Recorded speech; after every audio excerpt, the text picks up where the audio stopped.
नमस्कार, मैं मुरली निर्भीक। आप देख रहे हैं खबरदार उत्तराखंड। दोस्तों, पूरे उत्तराखंड में अंकिता हत्याकांड को लेकर हाहाकार मचा हुआ है और हर उत्तराखंडी चाहता है अंकिता के हत्यारों को फांसी हो।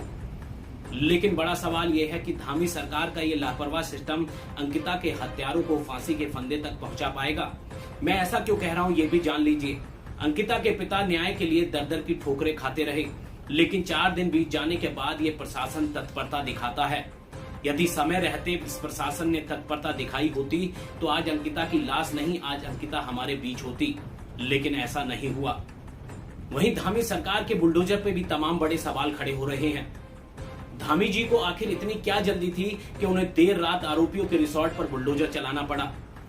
क्या धामी जी वाहवाही लूटना चाहते थे या वाकई अंकिता को न्याय दिलाना चाहते थे, या ये मान लिया जाए कि भाजपा नेता के बेटे को बचाना चाहते थे? ये मैं नहीं, उत्तराखंड की जनता कह रही है। उत्तराखंड के अनेकों लोग इस बात को कह रहे हैं कि धामी सरकार के बुलडोजर ने अंकिता की मौत से जुड़े तमाम सबूतों को मिटा दिया, जो अंकिता के हत्यारों को फांसी के फंदे तक पहुंचाने में मदद करते।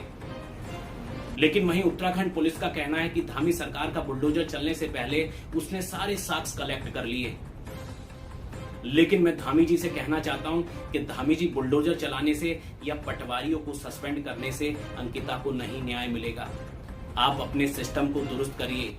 ये लापरवाह सिस्टम इतना निकम्मा हो चुका है कि अंकिता के पिता 4 दिन तक इस सिस्टम के आगे भटकते रहे, लेकिन उनकी एक ना सुनी गई और ना इस पर तत्परता दिखाई गई। जब उत्तराखंड के लोगों ने इस मामले को तोल दिया, तब प्रशासन तत्परता दिखाता है और ये मामला राजस्व पुलिस से रेगुलर पुलिस को सौंपा जाता है, जिसके बाद इस घटना का खुलासा होता है। लेकिन धामी जी, आपके लापरवाह सिस्टम को आपको सुधारने की जरूरत है, क्योंकि लापरवाह सिस्टम आपका घटना के बाद ही जागता है, घटना से पहले नहीं। जरा सोचिए, ये आपकी बेटी होती तो क्या ये प्रशासन इतनी ही लापरवाही बरतता? या इस प्रशासन में बैठे वरिष्ठ अधिकारियों की ये बेटी होती तो क्या ये लोग ऐसे ही चुप बैठे रहते? जरा सोचिए, आपका मोबाइल भी गुम हो जाएगा तो यही प्रशासनिक अधिकारी कार्यकर्ता मोबाइल को तलाशने लग जाएंगे। लेकिन वो तो किसी की बेटी थी, या ये मान लिया जाए वो गरीब की बेटी थी, इसलिए उसकी तरफ ध्यान नहीं दिया गया।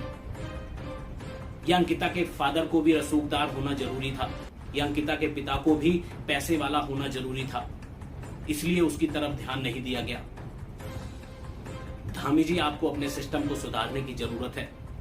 हाल ही में बाजपुर में एक एम्बुलेंस जाम में फंस गई थी, जिसकी खबर को प्रमुखता से दिखाया गया था और वहां प्रशासनिक अधिकारी यानी सिस्टम के नुमाइंदे मौजूद थे और 15 मिनट तक एम्बुलेंस जाम में फंसी रही और ये पूरा मामला अधिकारियों के संज्ञान में रहा। लेकिन किसी भी अधिकारी ने कार्रवाई तो छोड़ी, अपने लापरवाह कर्मचारियों को हिदायत देना तक उचित नहीं समझा। अब आप इसी से जान लीजिए ये कितना लापरवाह सिस्टम है कि किसी अनहोनी का इंतजार कर रहा है। यदि समय रहते सिस्टम को सुधार लिया जाए, किसी और अंकिता के साथ ऐसी घटना ना घटे। लेकिन मैं फिर कहूंगा, क्या ये अंकिता आपकी बेटी होती तो ये मामला